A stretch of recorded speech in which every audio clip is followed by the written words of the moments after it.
एक दिन सच्चे पातशाह धन श्री हरगोबिंद सिंह साहिब जी महाराज संगत में बैठे थे। एक स्त्री उस समय आई।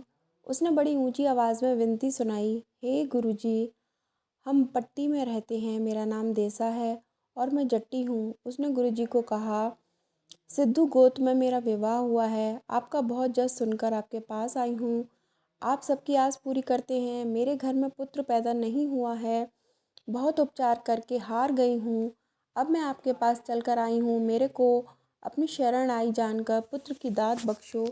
यह सुनकर श्री गुरु हरगोबिंद जी ने कहा, तुम्हारे माथे पर पुत्र की दात नहीं लिखी है। यह सुनकर वह उदास हो गई।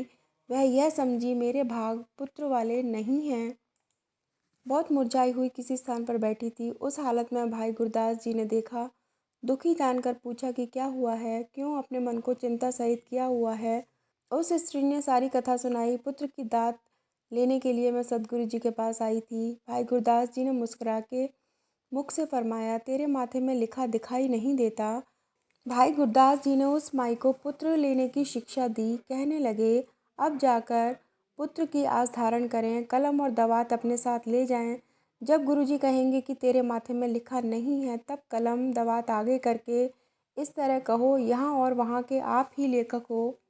अगर हमारे भाग में नहीं लिखा है, कृपा करो तो अब लिख दो। शरण आई जानकर आस पूरी करो। यह सुनकर स्त्री ने अपने हित की शिक्षा को धार लिया। फिर दूसरे दिन उस विधि के अनुसार ही किया। रात बीत गई, प्रभात हो गई। गुरुजी ने शिकार खेलने जाने की तैयारी करवाई। वस्त्र शस्त्र धार सदगुरु जी घोड़े लेकर चल दिए तो अयोध्या का समूह पीछे पीछे चल पड़ा। वह स्त्री बड़ी उतावली होकर वहां पहुंच गई। वहां आगे होकर खड़ी हो गई और कहने लगी, हे कृपालु सदगुरु जी, मेरी पुत्र की आस पूरी करो। तुम्हारा जस सुनकर बहुत दूर से आई हूँ, तुम्हारी शरण में आई हूँ। सदगुरु जी ने फिर मुस्कुराकर देखा और कहा कि तेरे भाग में पुत्र नहीं लिखा। फिर स्त्री ने अच्छा मौका पाया और चलकर गुरुजी के नज़दीक हो गई। हाथ में कलम दवात लेकर आगे होकर विनती की, करता धरता सब आप ही हो। अगर पहले इस तरह नहीं लिखा है तो कृपा करके अब लिख दो। गुरुजी युक्ति को जानकर मुस्कुराए और वचन किया कि तेरे घर पुत्र होगा। यह सुनकर बीबी बोली, मेरे को भरोसा दो और स्थिर चित्त होकर लिख दो। यह सुनकर गुरुजी बहुत प्रसन्न हुए और लिखने लगे। जब कलम पकड़ी तो घोड़ा आगे चल पड़ा। एक लिखने लगे थे पर हाथ हिल गया तो उस समय 7 लिख गया। 7 को सदगुरु जी ने देखा। उस समय बहुत प्रसन्न होकर बोले, एक पुत्र के लिए कलम पकड़ी थी, मल्लो मल्ली 7 का हिंदसा हो गया। अब घर जाकर 7 पुत्र पाओ, तुम्हारी आस पूरी हुई है जिसके लिए तू आई थी। यह सुनकर बीबी बहुत प्रसन्न हुई।